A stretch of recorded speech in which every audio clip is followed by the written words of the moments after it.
Madam Speaker, I am pleased to yield 5 minutes to my distinguished friend and colleague from Maryland, Mr. Wynn, currently serving as chairman of the Subcommittee on Environmental and Hazardous Materials of the Energy and Commerce Committee. Gentleman from Maryland is recognized for 5 minutes. I'd like to thank the gentleman for yielding, and also thank you, Madam Speaker.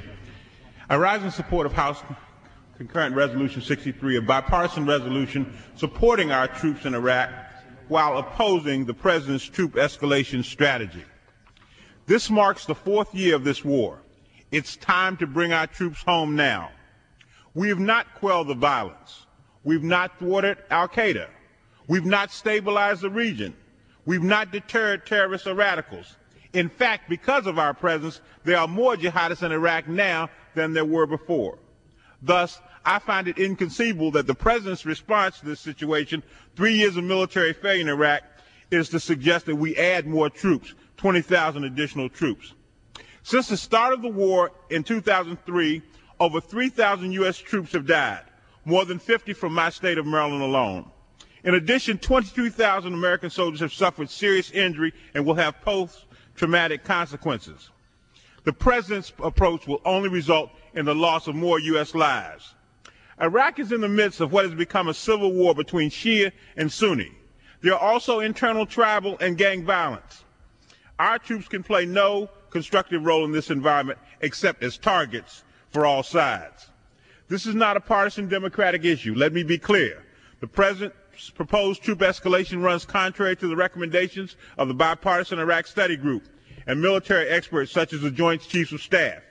According to a December Washington Post article, the Joint Chiefs have long opposed the increase in troops.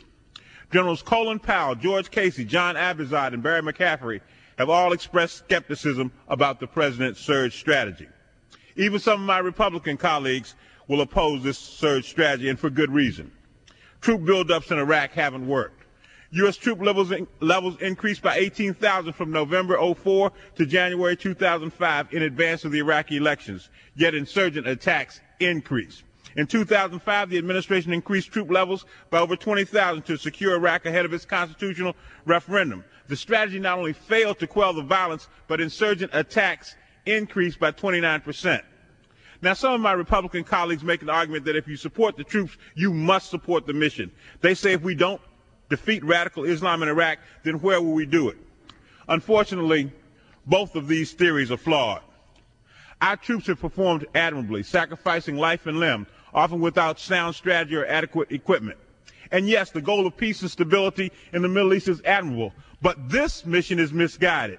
The fact is that despite previous congressional support, this mission was inadequately planned and our troops inadequately equipped. In addition, the administration has cast a blind eye at massive fraud, waste, and abuse that has undermined the reconstruction efforts and cheated the American taxpayer. We are now in the midst of a civil war that we neither understand nor can we resolve. I support the troops, but I will not support this ill-conceived mission. Hard as it is for some, we must understand that this is not a World War II type conflict. This is not our great army defeating their great army. We cannot defeat a radical Islamic insurgency militarily. This does not mean we cannot defeat a radical Islamic insurgency. It does not mean that if we oppose the troop escalation or begin withdrawing our troops, that we have failed. Rather, it's a recognition of what the American people already know. We need a new strategy. This administration operates under the arrogant assumption that only America wants peace in Iraq. In fact, other Arab nations in the region have an even greater desire for peace and stability. They don't want to see their brethren killed. They don't want to see waves of refugees flood their region. Our new strategy should be a diplomatic initiative to bring countries such as Egypt, Saudi Arabia, Jordan, Iran, and Syria to the table to engage in finding solutions. Now, I know the war hawks will say diplomatic approaches cannot work. But think about it. It wasn't too long ago that this administration and these war hawks were saying that North Korea was an intractable enemy. Yet today, through diplomatic efforts, we're making appreciable progress. I believe that this diplomatic approach can work in Iraq. We need a dramatic change in strategy. We should begin with the withdrawal of U.S. troops and place more responsibility on the Iraqis to foster their own democracy. Most people, including General John Abizad, understand that we cannot impose democracy on the Iraqis if they don't want it for themselves. That's why I support the End the War in Iraq Act, which would use the congressional power of the purse to bring this war to an end if the administration cannot or will not do so. But in addition to beginning a phased withdrawal of U.S. troops, we must pursue an aggressive diplomatic initiative to involve willing Muslim countries in creating a ceasefire first, a peace process second, and the rebuilding of Iraq in the third instance. These countries have a vested interest in promoting peace and stability in the region.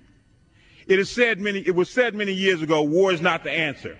And today, more war in the form of troop escalation is the absolutely wrong answer. I urge adoption of the resolution.